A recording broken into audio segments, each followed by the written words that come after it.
Hey guys, in this video, I will show you how to reset your password in Discord if you forgot it. All right, let's begin.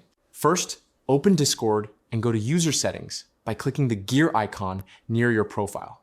Then select My Account from the left side menu. If you try changing your password here, Discord will ask for your current password before allowing you to create a new one. If you forgot your current password, open an internet browser on your computer and go to the Discord website. Once the page loads, click on Open Discord in your browser.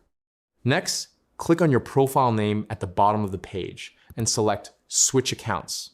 Then choose Manage Accounts and click Add Account. Now enter the email address or phone number connected to your Discord account. Under the Login section, click on Forgot Your Password. Discord will then send a password reset email to your registered email address. Open your email inbox and look for the Discord password reset message. Inside the email, click on the Reset Password button. This will open a new page where you can create a brand new password for your Discord account. After entering the new password, save the changes and log back into Discord using your updated login details.